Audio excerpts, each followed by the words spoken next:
And the Kish Lighthouse activation. Daniel EI9 FHB should be active from the Kish Lighthouse until Wednesday the 9th of December. The Kish Lighthouse is located about 10 miles east of Dunlagoy and marks a sandbank on the route to Wales. The lighthouse was built in 1965 and is undergoing a major overhaul of power systems and navigational aids. Daniel will be operating mainly on Sundays and after 7 p.m. on other days. Great Tower of Breda. Special event station. Look for a special event station PB500GT to be active until December 13th. Activity is to celebrate the 500th anniversary of the Great Tower of Breda. Operators will operate at a height of 65 metres. This Great Tower is located in the middle of the city. Operations will be on 80, 40, 20 and 2 using SSB and the digital modes. QSL manager is Wellham, PA1WLB. Thanks for that, Brian. And a de-expedition with a difference. Leaving in February 2011, John Edwards M0JAX is looking for 22 people with a full licence to join a de-expedition to Bahrain. Now he's planning a 2-week trip based at the Intercontinental Hotel with 8 stations on the air 24 hours a day. Operators will be working in 3 shifts to keep the station on the air for the 2 weeks. Now, John is making all the various arrangements, including the travel and accommodation arrangements, but would be interested in hearing from radio amateurs who have an interest in making the trip. A preliminary trip is being organised for February 2010 to check the suitability for antennas and the stations, including drawing up a list of necessary equipment. So, if you're interested, send your details and why you think you'd be good to assist this de-expedition. Send it to the Radcom offices and your letters will be passed to M0JAX. Intruder Watch, the enforcement zone. India blocks millions of mobiles. Millions of Indian mobile phones with no valid unique identification code have been blocked for security reasons. The International Mobile Equipment Identity IMEI number is a 15-digit code which appears on the operator's network whenever a call is made. The absence of this number makes it impossible to trace either the caller or the phone or to access the call details.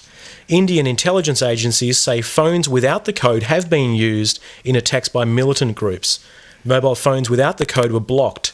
Operators were asked to bar calls to them in the wake of increased threat perception from militants. India has the fastest growing mobile phone market in the world, with more than 488 million subscribers. Every month, millions of new subscribers are added to the list. With that many users, maybe they'll soon need to utilise a couple of Aussie call centres. Won't that be a turnaround, eh? Yes. Okay, the Q News Workbench, the Nuts and Bolts Report. Midland 70-066. Yes, that's the conversion of that radio to a 6-metre project. The Canberra Club is looking at undertaking a course to convert those radios to 6 metres. And now the Midland 70066 is in fact the Midland version of the AWI RT85, which we're all pretty familiar with. Now, this radio is a lot easier to convert than the Philips FM92 that many of us have had experience with. Okay, Worldwide Special Interest Groups, ATV, where every pixel tells a story. And video of the IRTS radio news service via ATV. The IRTS radio group, which is normally broadcast by the Southeastern Amateur Radio Group at 9:30 p.m. on Tuesday nights via the Southern Ireland Repeater Network, is now available live each Tuesday night at www.ei8ffb.com. There we go. Another news service doing their news via video. We should check them out and compare. Of course, we'll be better. But anyway, Worldwide Special Interest Group's Final Frontier, the special event station BT3WX for the launch of XW1. The amateur radio satellite XW1 is scheduled for launch on December 20, and a special event station BT3WX will be run to celebrate. The XW1 will be the first amateur radio satellite to be launched by Beijing, and it will carry a 145 to 435 meg linear transponder for CW and SSB, as well as an FM 145 to 435 transponder. To celebrate the launch of XW1, China's first amateur radio satellite, and inspire radio amateurs and young people in China, AMSAT China will set up special event station BT3WX, QRV on all HF amateur bands from 10 to 160, and on VHF UHF satellite bands, including FM sideband CW RTTY and in PACSAT modes. Worldwide Special Interest Groups, Internet, the hams domain. Now here's one that's a bit of interest to both you and I, Brian, as we work in the IT industry. Geeks like us? Yes, geeks like us. The FCC has said yes to the concept of internet neutrality. This as the regulatory agency takes an important step forward prohibiting broadband providers from favouring or discriminating against certain kinds of internet traffic. Despite the concerns of many telecommunications companies who believe that they have the right to regulate connection speed and capacity, the broadband providers insist that they need the flexibility free from government intervention to keep their networks running smoothly. But telecommunications regulators disagree. Now, the Federal Communications Commission has voted to begin writing a so-called network neutrality regulations with a vote on whether to adopt them, expected to come by the end of next summer. Proponents say that the rules would prevent the phone and cable companies from abusing their control over the market for broadband access.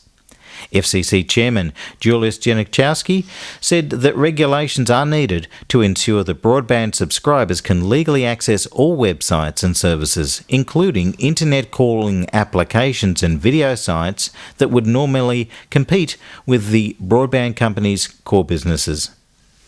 Social scene, and in 2010, January 4 to 14 in VK2, Australian Scout Jamboree at Cataract Scout Park, south of Sydney. And on January the 24th in VK2, it's the Mid-North Coast Amateur Radio Group's Radio Expo 2010, 8:30am at St John's Church, McLean Street in Coffs Harbour. January 30 in VK4, the Bunya Mountains and District AMCOM host Ham and Wine Fest 2010. We need one of those down here, mate. That sounds like a very good idea. And in February 10, here in VK3, of course, it's the WIA 100 Centre Victoria Radio Fest number 3. February 28, Wyong Field Day, Wyong Racecourse. Not much more to say there, Rob. Except that it's a big one. Huge.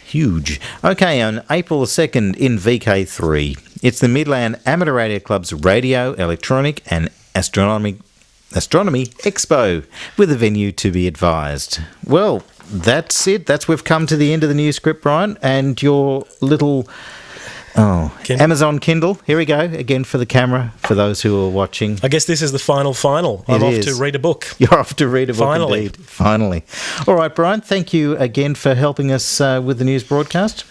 Thank you also to Jack for Jack 3WW for recording. Thank you very much. Behind the camera there, Jack. Thank you. Everybody who maintains and helps out with the ATV repeaters around Australia. Amazing effort, and another mode that more people should get involved with, and something that's really kicking on with the digitisation of those repeaters. Now, thanks to Graham too for letting us do the news. Not to mention next year, WA 100. So I guess the next time I'm going to have a chance to say hello to everybody is maybe end of summer. End of summer indeed.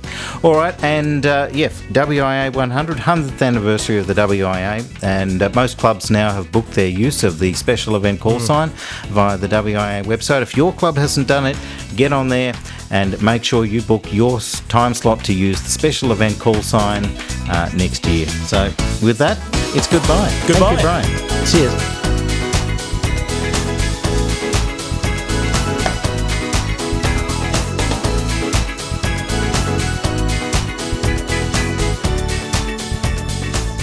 We've reported, you decide.